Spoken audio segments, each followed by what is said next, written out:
Après son séjour à la capitale congolaise Kinshasa, le ministre provincial en charge des ITPR Atedi Kwilu, l'ingénieur Patrick Mbumbu Dibimba, a effectué une descente sur terrain pour apprécier et évaluer l'état d'avancement des travaux, des modernisations et des bétonnages de routes dans la ville de Bandundu, c'est mercredi 20 mai 2026. Tout a commencé dans son cabinet de travail où le ministre provincial en charge des infrastructures a échangé minutieusement avec toutes les parties prenantes, notamment l'entreprise BBC, l'OVD, pour ne citer que celle-ci. Un entretien riche au cours duquel le ministre Patrick Mbumbu a reçu des rapports de tous ses partenaires techniques dont il a félicité pour leur efficacité sur terrain. Ça n'est suivi d'une tournée sous un grand soleil accablant. L'ingénieur Patrick a de lui-même palpé du doigt dans tous les chantiers, à savoir la route aviation, Kwango et bien d'autres. Au pied de sa visite, il s'est dit très satisfait de l'état d'avancement des travaux et encourage les partenaires techniques à continuer les travaux avec bravoure. Total état d'avancement de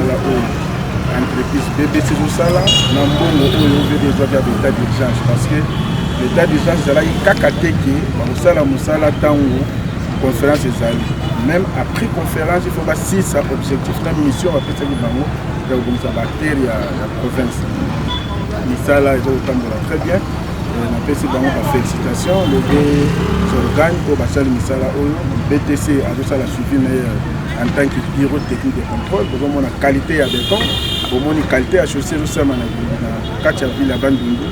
Donc, toujours continuer à faire sa volonté au gouverneur de province à Zanango, na Rolandisa Mana, vision ya chef de l'État, n'enga pesa qui na misala na ya le baki, il faut abongo la Congo chantier. Yango wana moni ke tolobaka nani ke tunga Congo na Congo province de la Congo le fatigue béton.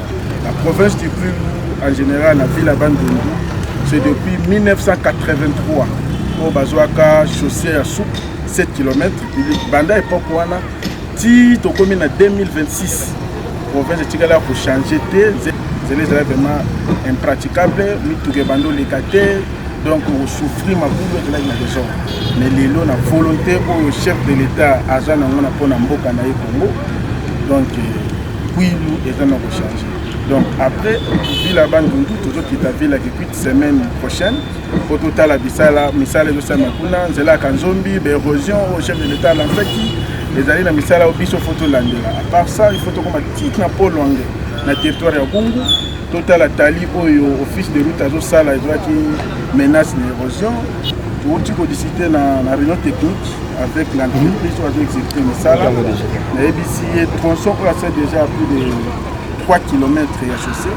À Fongolango pour circulation et zone normale. Mais au Frisala vraiment, je suis tellement satisfait en tant que technicien puisque nous sommes ingénieur en bâtiment et travaux publics. Je suis spécialiste en point et chaussée.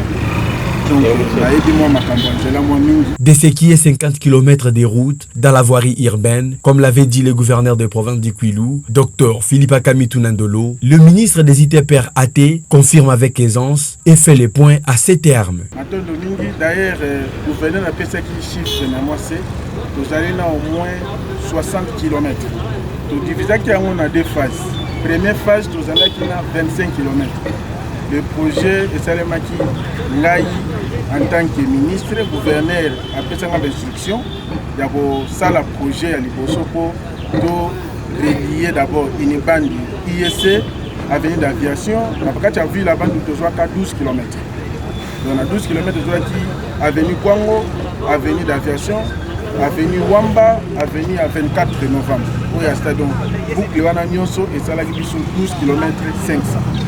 La ville à Bandundu, route ya Kanzombi, c'est 7 km, avenue des cliniques, auto délocaliser le projet pour tout le monde les alliés dans bien.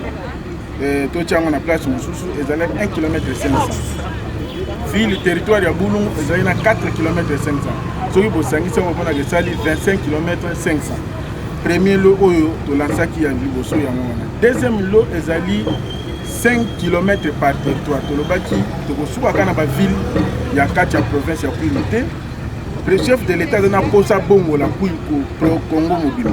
Donc, Bisson a pris le chef de l'État a bongo la et comme à Kitala, la deuxième phase de la Saki est 30 km, 35 km. Ce qui est 35 km plus 25 km, toi dans 60 km. Les alliés à Boyibate, va détourner, gouverneur de province à Kosakite, Azali Mouto a maîtrisé Misala.